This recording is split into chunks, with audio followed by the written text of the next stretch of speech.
모든 사람을 위한 복음이라는 제목으로 저랑 오늘 이제 세 번째 살펴보십니다. 요한복음 3장에는 니고데모와 예수님의 만남이 나오지요. 이 만남은 구원에 관한 중요한 여러 교리를 잘 드러냅니다. 우선 예수님과 니고데모의 만남은 누구도 스스로 거듭나지 못한다는 사실을 알려줍니다. 니고데모가 누구였죠? 바리새인이요 유대인의 지도자였습니다. 다시 말하면 누구보다 뛰어난 학식과 강력한 권력을 소유한 사람입니다. 요즘 소위 얘기하는 다이아몬드 수저입니다. 유대인들의 입장에서 봤을 때는 누구보다 하나님과 가까운 사람이고 누구보다 구원을 얻기에 합당한 사람으로 여겨졌습니다. 하지만 실체는 어떠합니까? 니고데모 역시 자기 영혼을 변화시킬 수 없는 죄인이었습니다. 오히려 이스라엘의 선생이라는 니고데모의 신분은 그의 영적 무지 또는 거듭남에 있어서 그가 할 수 있는 일이 없다는 사실을 더 명확히 드러낸 방편이 되었지요. 그러므로 성도 여러분 기억하셔야 돼요. 죄인이 어떻게 변화될 수 있습니까? 돈으로도 못 가요 하나님 나. 제가 목소리가 괜찮았으면 크게 불러드렸을 때 아직 목이 회복이 안 돼가지고. 아시죠? 힘으로도 안 되고 지혜로도 안 돼요. 권세로도 안 돼요. 죄인이 어떻게 변화됩니까? 오직 물과 성령으로. 거룩하신 성령께서 그의 말씀과 함께 죄인 안에 역사할 때 죄인은 거듭날 수 있습니다. 본문은 이 사실을 우선 우리에게 가르치는 거예요. 동시에 니고데모와 예수님의 만남은 죄인이 거듭나게 되는 근거를 밝혀줍니다.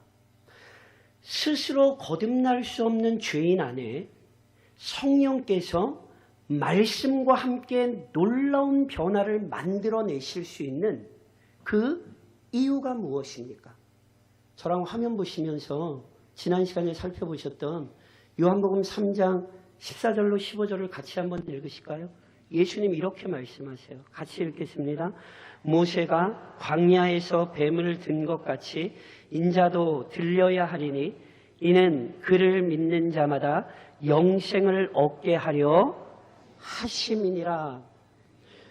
불뱀에 물려 죽어가던 자들이 모세가 만들어 높이 들었던 놋뱀을 바라볼 때 살았습니다. 광야에서 일어난 이 사건은 무엇을 예고한 것이라고요? 불뱀의 독과는 비교도 안 되는 죄와 사망의 독에 쏘여 죽었던 죄인들이 십자가에 높이 달리신 예수님을 바라볼 때 영생을 얻습니다. 예수 그리스도의 죽음을 의지하는 자마다 성령께서 거듭나게 하시는 은혜를 경험합니다. 예수 그리스도를 구주로 믿는 자마다 하나님께서 그 자녀를 위해 준비하신 영원한 하나님 나라에 참여하는 복을 누릴 수 있게 되는 것이지요. 니고데모와 예수님의 만남을 통해 성경은 이 위대한 교리들을 설명하고 있는 거예요. 성령이 아니고서는 거듭날 수 없는 죄인, 그리스도의 죽음을 의지하지 않고는 구원 얻을 수 없는 죄인의 현실, 이 사실들을 우리에게 알림으로써 모든 죄인 또는 모든 사람에게 복음이 필요하다는 사실을 우리에게 보여주는 것이지요. 더 나아가 오늘 우리가 함께 읽으신 본문에서는 이 구속의 섭리, 즉 예수님의 죽음에 근거하여 성령께서 죄인을 거듭나게 하시는 이 구원의 은혜를 하나님의 주권적인 사랑이라는 관점에서 설명하고 있습니다. 제가 이렇게 쉽게 좀 바꿔볼까요? 예수 그리스도께서 십자가 위에 높이 달리신 일이 어떻게 가능했습니까? 조금 다른 말로 왜 예수님께서 십자가에 달리셨습니까? 그것에 대해 본문은 답변하는 거예요. 하나님께서 죄인들을 사랑하사 영생을 주려 하셨기 때문에 예수님이 십자가에 달리셨다는 거예요. 하나님의 사랑이 예수 그리스도께서 죽임당하신 이유이며 성령께서 흉악한 죄인들을 거룩한 자녀들로 거듭나게 하실 수 있는 출발점입니다. 이 사실을 본문이 우리에게 가르치는 거지요. 그 위대하고 놀라운 하나님의 사랑을 우리에게 설명하는 것입니다.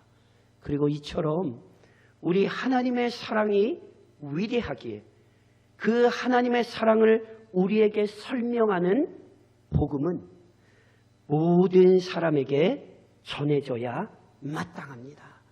모든 사람에게 이 복음이 전해지므로 죄인을 사랑하시되 그의 아들을 죽여 죄인을 살리셨던 하나님의 놀라운 사랑이 증언되는 것이지요. 바로 이러한 관점에서 오늘 우리가 이 본문의 교리를 살펴보려 하는 것입니다. 우선 사랑하는 성도 여러분, 기억하십시오. 하나님의 사랑으로부터 죄인의 구원은 시작됩니다. 앞서 말씀드렸던 것처럼 니고데모와 예수님의 만남은 죄인 스스로 거듭날 수 없고 오직 성령께서 말씀과 함께 역사하실 때 죄인이 거듭나게 된다는 사실을 밝히지요. 그리고 이처럼 성령께서 죄인 안에 놀라운 변화를 만들어내실 수 있는 이유는 예수님께서, 우리 주님께서 죄인들을 위해 십자가에 들리셨기 때문입니다.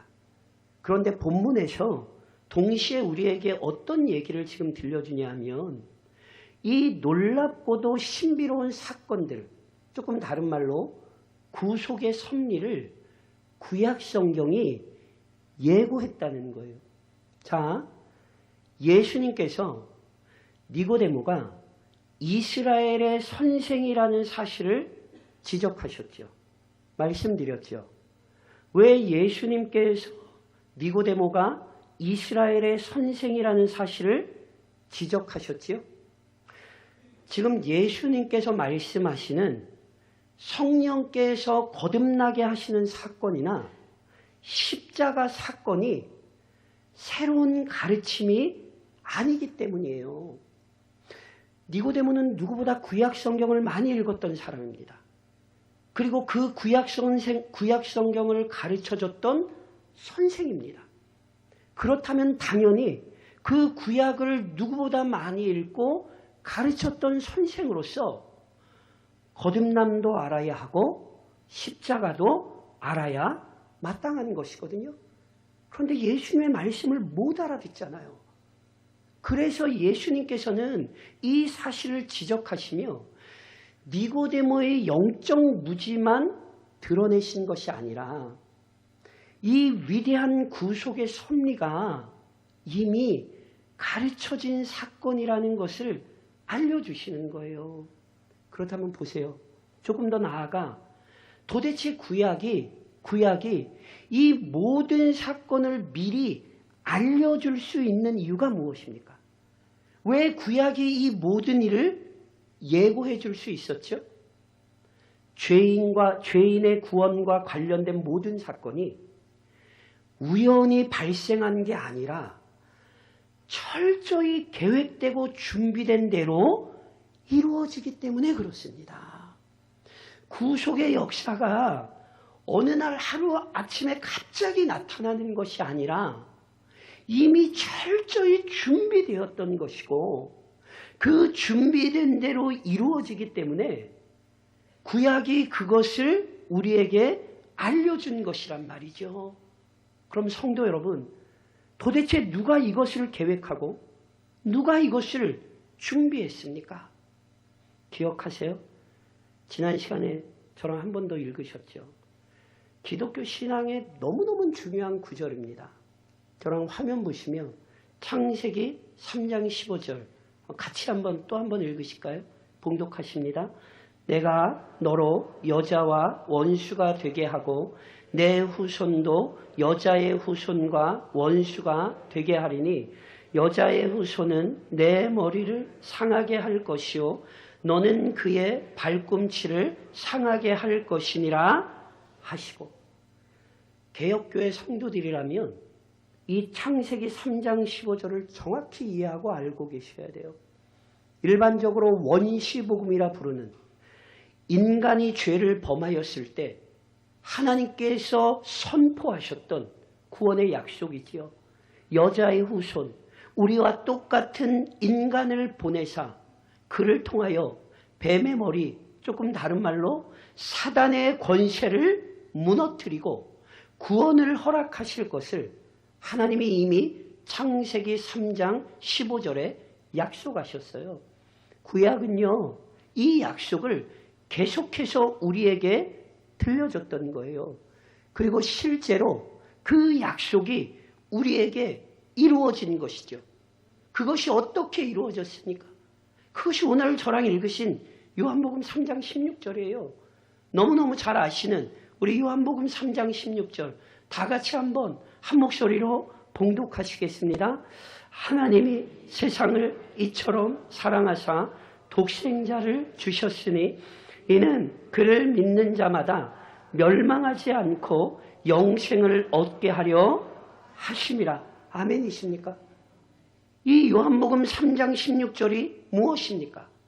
창세기 3장 15절에 하셨던 하나님의 약속의 말씀이 이루어진 것입니다.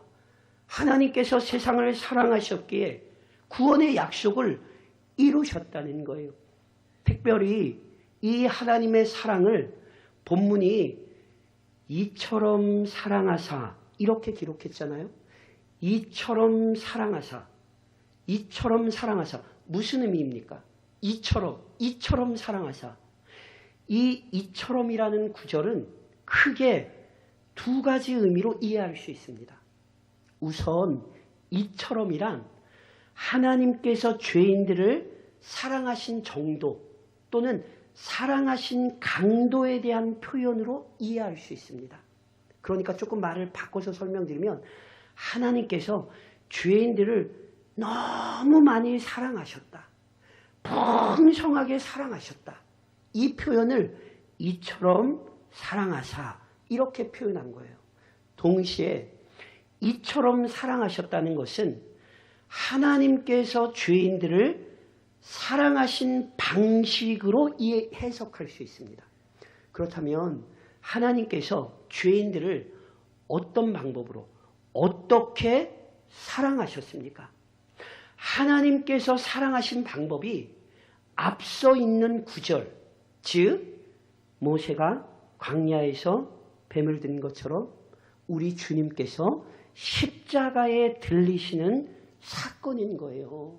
하나님께서 죄인들을 사랑하시되 죄인들을 살리시기 위해 자기 아들을 십자가에 죽이는 방법으로 죄인들을 구원하신 거죠. 그래서요, 이처럼이라는 의미를 하나님의 사랑의 강도로 보는 분들도 있고 하나님의 사랑의 방법으로 보시는 분들도 있는데 실은 두 가지 다 맞아요. 그래서 우리는 이 두 가지 의미를 다 좋아해야 돼요. 어떻게 해요? 하나님께서 죄인들을 너무 많이 사랑하셨기에 자기 아들을 죽이는 일까지 주저하지 않으셔서 자기 아들의 죽음을 통해 죄인들을 살리셨다는 거죠. 이게 이처럼 사랑하셨다는 것입니다. 그래서 바울 선생님은 로마서 5장 8절에서 우리에게 어떻게 가르칩니까? 저랑 화면을 보시며 함께 봉독하실까요? 우리가 아직 죄인 되었을 때에 그리스도께서 우리를 위하여 죽으심으로 하나님께서 우리에 대한 자기의 사랑을 확증하셨느니라. 아멘이십니까? 그리스도의 죽음이 우리에게 확인시킨 것은 하나님의 위대한 사랑입니다. 하나님께서 죄인들을 사랑하셨기에 위대한 구원의 은혜가 시작됐지요. 우리의 구원이 어떻게 출발되었느냐고요? 하나님이 우리를 너무도 사랑하시되 자기 아들을 죽이기까지 사랑하셔서 우리를 품어주셨기 때문입니다. 본문은 이 영광스러운 교리를 우리에게 가르치는 것이죠. 동시에 하나님께서 시작하신 구원의 은혜는 오직 선택하신 자녀들을 위한 것입니다. 여기에 실은 개혁교회는 아멘이 조금 크게 나오셔야 돼요. 이게 굉장히 중요한 개혁교회 우리의 믿음이거든요. 실은 제가 다시 한번 읽겠습니다. 아멘을 크게 하셔야 돼요. 다시 한번. 하나님께서 시작하신 구원의 은혜는 오직 선택하신 자녀들을 위한 것입니다. 성도 여러분, 이 구절이 이걸 가르쳐요. 보세요. 하나님께서 죄인들을 사랑하셨어요. 그래서 죄인들이 구원을 얻을 수 있게 됐습니다. 믿으십지요? 그렇다면 제가 다시 여쭤볼게요. 그럼 모든 사람이 구원을 얻습니까? 그렇지 않다라는 걸 이 구절이 우리에게 알립니다. 어떤 사람들은요, 본 구절을 하나님께서 모든 사람을 구원하신다는 교리, 즉 만인 구원론에 대한 증거 구절로 이해하려고 해요. 세상을 이처럼 사랑하사라고 할 때 이 세상을 모든 사람으로 이해하는 거예요. 그래서 하나님이 이 사람 저 사람 따지지 않으시고 이 종교 저 종교 따지지 않으시고 하나님은 사랑이 많으시니까 하나님은 모든 사람 구원하셔. 이렇게 얘기를 하는 거죠. 그러시면 안 돼요. 이 본 구절의 세상이라는 표현이 모든 사람이 아니라는 것은 본문 자체에서 확인이 돼요. 보세요. 세상의 의미가 하나님이 세상을 이처럼 사랑하사 할 때 그 세상의 의미가 실은 이어지는 구절에 잘 표현되어 있어요. 하나님이 세상을 이처럼 사랑하사 독생자를 주셨죠? 그래서 어떻게 돼요? 이는 모든 사람이 아니에요. 저를 믿는 자마다 멸망하지 않고 영생을 얻게 하려 하심이라. 아멘이세요? 세상은 아무나가 아니에요. 모든 사람이 아니라니까요. 본문이 분명히 뭐라고 얘기해요? 이는 저를 믿는 자마다. 본문의 세상은 하나님께서 보내신 독생자를 믿는 믿음을 가진 사람을 얘기하는 것이지 모든 사람을 얘기하지 않아요. 특별히 본문의 세상이 만인 구원론의 근거가 될 수 없는 이유는 성경을 차근차근 한 구절만 더 읽어봐도 알아요. 저랑 화면 통해서 이어지는 요한복음 3장 17절도 있지만 3장 18절을 저랑 같이 한번 읽어보실까요? 보세요. 같이 읽겠습니다. 그를 믿는 자는 심판을 받지 아니하는 것이요 믿지 아니하는 자는 하나님의 독생자의 이름을 믿지 아니하므로 벌써 심판을 받은 것이냐. 아멘이세요? 독생자를 믿는 믿음을 가진 자는 심판을 받지 않습니다. 즉 영생을 얻습니다. 하지만 독생자를 믿는 믿음을 지니지 못한 자는요 영생을 얻지 못합니다. 무엇보다 믿지 않는 것 자체가 이미 심판받은 증거라니까요. 그런즉 이 구절 어디에서도 하나님이 모든 사람을 구원하신다는 내용은 없어요. 오히려 이 구절은 지금 어떤 사실을 분명히 합니까? 오직 십자가에 달리신 독생자를 믿는 자만이 구원을 얻는다니까요. 그런데 독생자를 믿는 믿음이란 죄인이 스스로 만들어낼 수 없지요. 앞서도 저랑 살펴보셨잖아요. 죄인 스스로 거듭날 수 있습니까? 아니요. 니고데모를 통해 그 얘기를 한 거라니까요. 성경은 니고데모를 조롱하거나 모독하는 게 아니에요. 아무리 바리새인이라 할지라도, 아무리 유대인의 지도자라 할지라도 당시 유대 사람 중에 선착순으로 71명을 세우면 그 중에 포함됐던 사람이 니고데모인데, 인간적인 눈으로 보면 누구보다 잘났던 사람인데, 아무리 그렇게 잘난 사람도 자기 영혼을 변화시킬 수 없더라고요. 성경은 이 사실을 우리에게 가르치는 거예요. 마찬가지라니까요. 죄인이 스스로 거듭나지 못한다? 다시 바꾸면 죄인이 스스로 믿음을 가질 수 없다는 뜻이에요. 어떻게 죄에 사로잡힌 믿음이 죄에 사로잡힌 죄인이 스스로 거룩한 믿음을 만들어내겠습니까? 그래서 성경은 항상 믿음이 하나님의 선물이라는 사실을 강조하죠. 저랑 화면 보시며 두 구절을 읽어보실게요. 자, 우선 고린도전서 2장 5절입니다. 같이 읽겠습니다.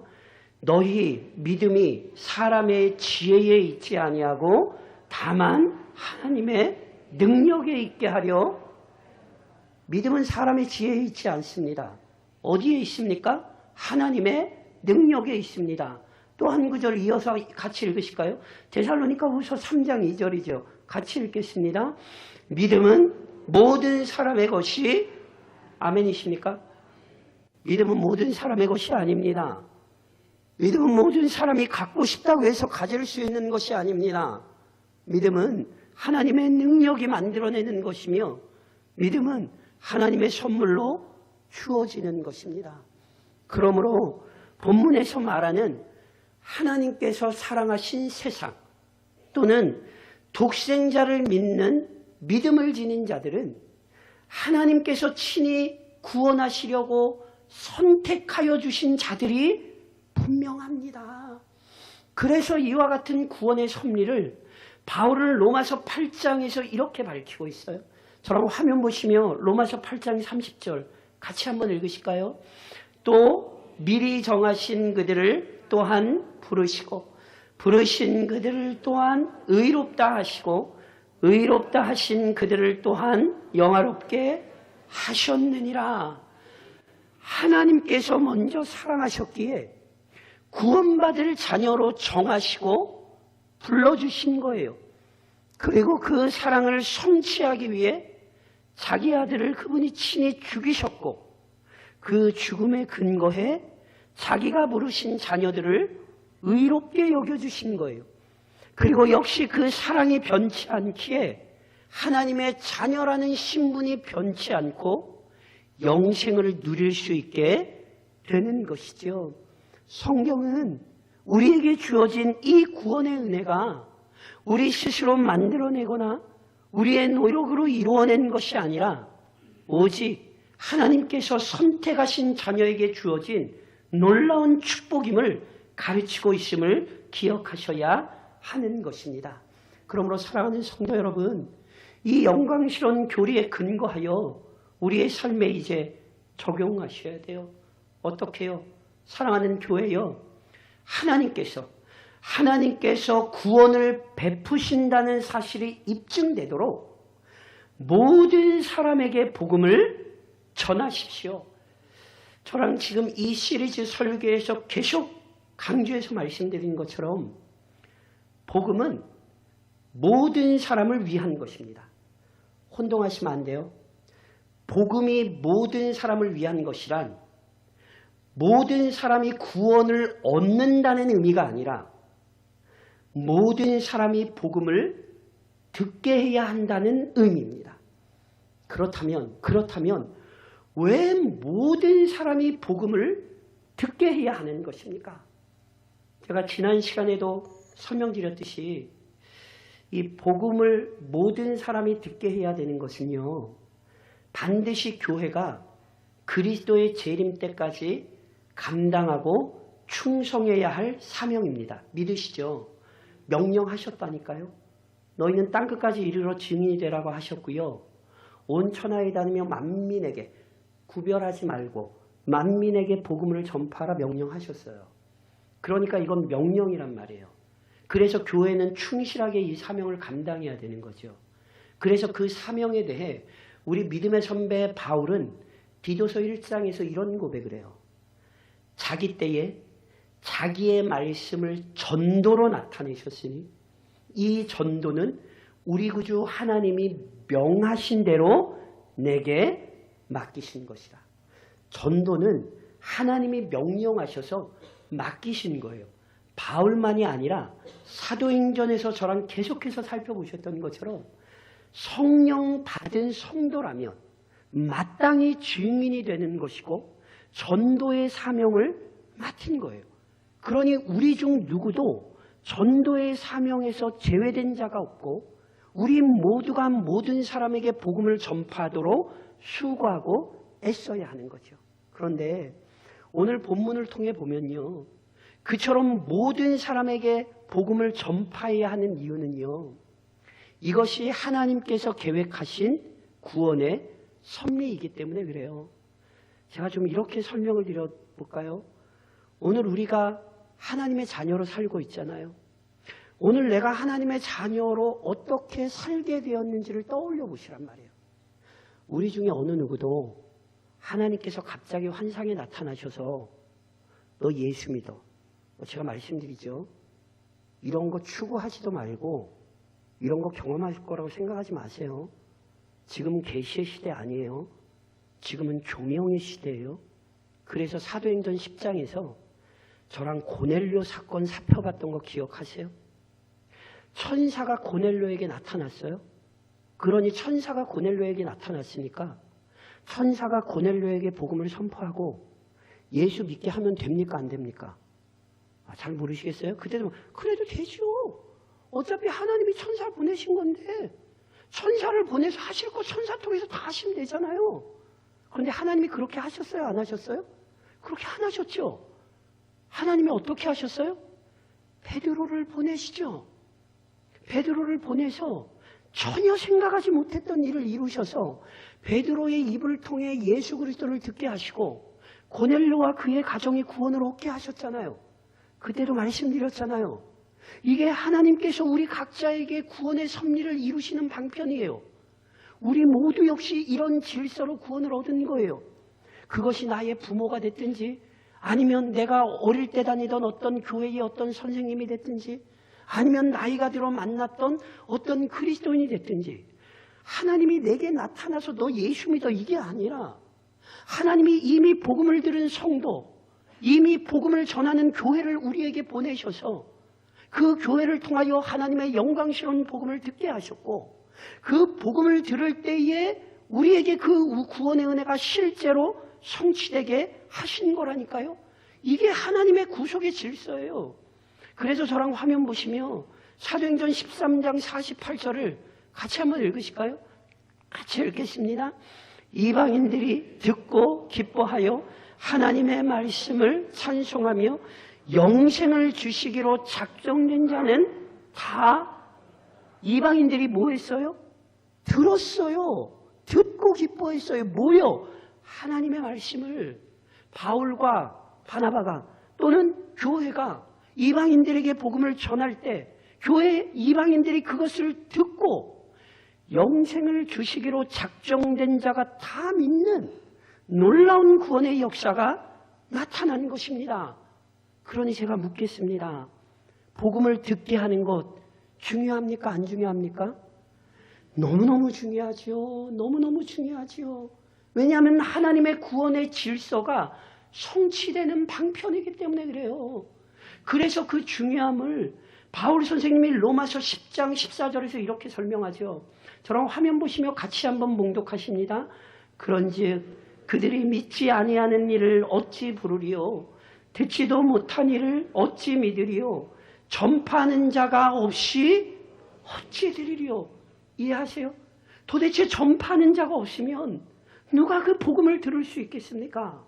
이 신서면 지역에서 그리스도의 복음을 전하지 않으면 어찌 이 신서면 지역에 구원의 놀라운 역사가 일어날 수 있겠습니까? 대광중앙교회 성도들이 입을 닫고 있으면 어찌하여 하나님의 영광스러운 구원의 역사가 이 신서면 지역에 나타날 수 있겠습니까? 그러니 오늘도 교회는 기억해야 합니다. 교회의 전도가, 교회의 복음 전파가 하나님의 구원 백성을 찾아내는 신비로운 방법이라는 사실을 기억하고 우리는 우리를 통하여 그 영광스러운 역사가 나타나도록 담대하게 복음을 전해야 하는 것입니다. 무엇보다 이것이 하나님의 주권적인 섭리 안에서 이루어지는 거잖아요. 그래서 누누이 말씀드린 것처럼 구원이 하나님의 주권 안에 있기 때문에 그리스도인들은요, 누구에게든지 복음을 전할 수 있는 거예요. 눈으로 보기에는 전혀 구원과는 상관없어 보여도 하나님의 역사가 나타나면 구원을 얻는 것이기 때문에 누구에게든지 담대히 복음을 전할 수 있는 것이죠. 누누이 말씀드린 것처럼 어떤 사람의 구원을 스스로 판단하지 마세요. 에휴, 저 나이 먹고 이제 구원 받겠어? 에휴, 내가 가서 전한다고 뭐 귓등으로나 듣겠어? 구원을 하나님이 아니라 사람 손에 두는 거예요. 그런 불신앙적이고 어리석은 생각 절대로 하시면 안 돼요. 정말로 하나님 손에 구원이 있다는 사실을 기억한다면 우리가 해야 되는 건 담대하게 복음을 전하는 일입니다. 물론 성도 여러분, 교회가 이 일을 할 때에 동시에 온 교회가 힘써 함께 마음을 모아야 하는 일이 있습니다. 복음을 전하는 사명은요, 철저히 영적인 일입니다. 다시 설명드릴까요? 복음을 전할 때 복음을 대적하는 사탄과의 영적 전쟁이 반드시 일어납니다. 그래서 바울이 동시에 우리에게 가르쳤던 게 뭔지 아세요? 저랑 화면 보시면 골로새서 4장 3절입니다. 우리 같이 한번 읽겠습니다. 또한 우리를 위하여 기도하되 하나님이 전도할 문을 우리에게 열어주사 그리스도의 비밀을 말하게 하시기를 구하라. 내가 이 일 때문에 매임을, 무슨 얘기인지 아시겠죠? 전도에 뭐가 없이는 안 돼요? 기도가 없이는 안 돼요. 그래서 놀랍게 바울이 자신의 전도의 문이 열리도록 골로새 교회의 성도들에게 부탁했어요. 마찬가지입니다. 성도 여러분, 회복으로의 초대를 준비하는 이때는 영적인 전쟁이 치열하게 일어나는 때입니다. 우리 교인 누구 중에 이 사명에서 제외된 자가 없고요. 우리는 온 교회가 함께 이 사명을 감당해야 돼요. 그런데 어찌하여 영적으로 나태하여 잠들어 계시겠습니까? 행여 내가 전하지 않는다고 잠들어 계시면 안 돼요. 온 교회가 영적인 일을 사는 이 귀중한 시간에 있어 행여나 악한 사단이 교회의 거룩한 사명을 방해하지 못하도록 모든 성도가 깨어 기도해야 하는 것입니다. 그러니 함께 깨어 기도하며 이 영광스러운 사명을 잘 이루어 나가는 교회요 성도가 되시기를 우리 머리이신 주님의 이름으로 권면드립니다.